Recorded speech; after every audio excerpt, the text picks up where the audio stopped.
An Introduction to the Science of Hadith by Ibn al-Salah al-Shahrazuri, 577-643, the most influential work on the science of Hadith in existence. Category 28, Guidelines for the Student. Ma'rifat Adab Talib al-Hadith. Some of those have already been treated above. The first thing incumbent upon the student is to achieve true sincerity and to be on guard against taking up the study of Hadith as a means to gain some worldly aim. We heard Hamad ibn Salama, God be pleased with him, said, "Whoever studies a Hadith for reason other than the sake of God is deluded." We heard that Sufyan al-Thawri, God be pleased with him, said, "I know of no deed better than studying Hadith for someone who seeks God through it." We also heard something similar from Ibn al-Mubarak, God be pleased with him. One of the most likely reasons for making correct one's intention in the study of Hadith is the one we heard from Abu Amr Ismail ibn Nujayd. He asked Abu Ja'far Ahmed ibn Hamdan, and they were both righteous men, "With what intention should I write Hadith?" He said, "Do you not see that blessings come down at the mention of righteous people?" He said, "Yes." Abu Ja'far said, "The Messenger of God, peace be upon him, is the chief of the righteous people. So let the student ask God, He is blessed and exalted, for help. Support, success, and guidance. Let him adopt for himself pure morals and pleasing manners. Indeed, we heard Abu Asim and Nabil say, "Whoever studies these Hadith studies, the most elevated of religious matters, he needs to be the best kind of person."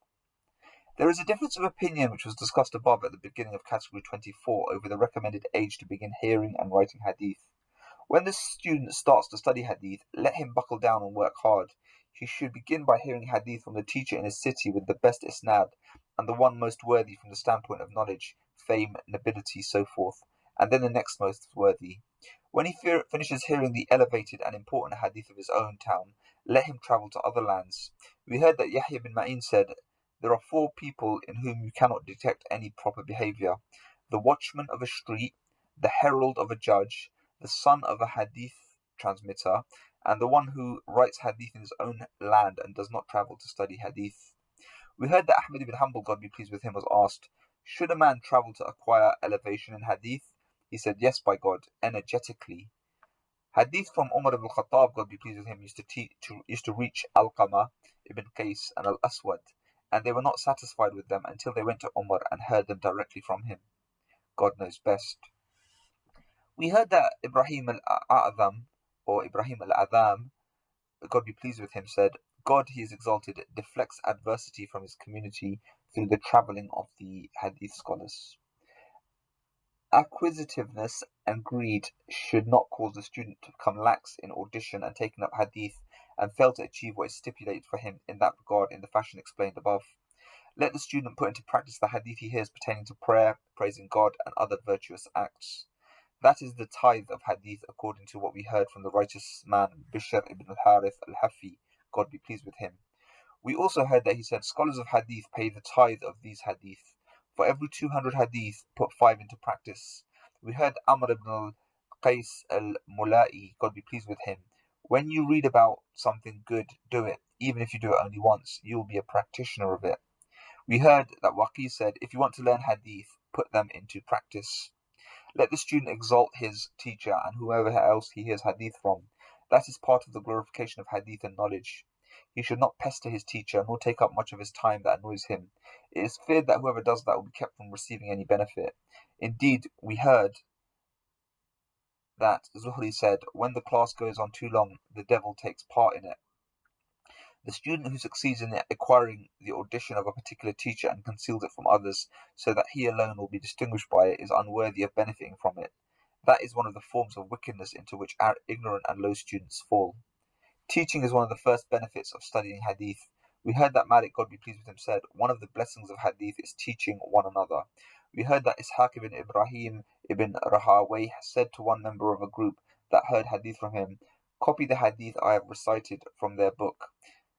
The student replied, "They will not let me." Ibn Rahawayh said, "Then by God they will not prosper." We have seen many people who forbade this audition, and by God they did not prosper or find success. We too have seen people who forbade audition, and they did not prosper or find success. We ask God for well-being. God knows best. Let the student not be one of those whom bashfulness or pride keep from collecting large numbers of hadith. We heard that Mujahid, God be pleased with him, said, "The bashful person and the prideful person cannot acquire knowledge." We heard that Umar ibn Khattab and his son, God be pleased with them, say, "Whoever's face is soft, that is, whoever is bashful, his knowledge is soft." He should not be too haughty to write hadith from which he will derive benefit from someone inferior to him. We heard that Waqi ibn al-Jarrah, God be pleased with him, said, "A scholar of hadith does not become noble until he writes hadith from someone superior to him, someone of the same rank and someone inferior to him."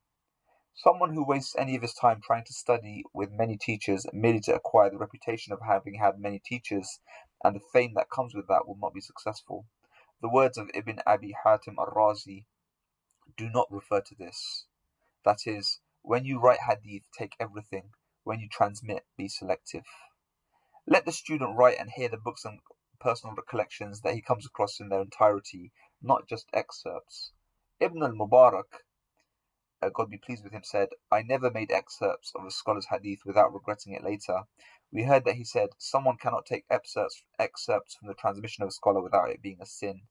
We heard or read that Yahya bin Ma'in said, "Those who accept hadiths will come to regret it later when their regret will do them no good." If circumstances make it difficult for the student to take up all of the transmitter's hadith, and he is compelled to be selective and make excerpts, he should take that on personally. If he is qualified, discriminating, and knowledgeable of hadith, suitable for selection and excerpting. If he is not up to that, he should seek the help of one of the experts to make the excerpts for him.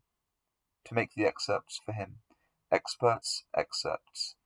A number of experts used to engage in selecting hadith of their own teachers, while the students listened to it and recorded their selections, including Ibrahim ibn Urama al-Isbahani, Abu Abdullah al-Husayn ibn Muhammad, known as Ubayd al-Ijl, Abu al-Hasan al-Daraqutni, Abu Bakr al-Ji'abi, among others. The prevailing custom was for the expert to sign on the selected hadith in the text of the teacher. Abu al-Hasan al-Nu'aymi used to mark his selections with the elongated letter Sad, Abu Muhammad al-Khallal with an elongated letter Ta, and Abu al-Fadl al-Falaki with the shape of two Hamzas. All of them made their sign in ink in the right margin of the page. Daraqutni marked the chosen hadith with a broad line of red ink in that left margin, and the expert Abu Qasim al-Lalaka'i used to mark them with a short pen stroke in red at the beginning of the isnad of the selected hadith. There is no problem with any of that, to each his own. The student of hadith should not limit himself to hearing hadith and writing them down, without trying to gain knowledge from them and understand them. When he should have worn himself out without accomplishing anything and without entering into the ranks of scholars of hadith. Rather, he would not become anything more than one of the deficient imitators who attempt to adorn themselves with something they actually lack. Abu Muzaffar, the son of the expert Abu Sa'id as-Sam'ani, God be pleased with him, personally declaimed to me in the city of Mar. He said, "My father declaimed to us, either personally or by recitation to him." He said, "Muhammad ibn Nasr as-Sulami himself declaimed to us." He said, "The surpassing literator Faris ibn Hussein himself declaimed to me." Student whose time has come to transmit, in transmitting, pay attention to transmitting and understanding. Transmit only a few hadith and husband them carefully, for knowledge is infinite. Stay tuned for many more parts.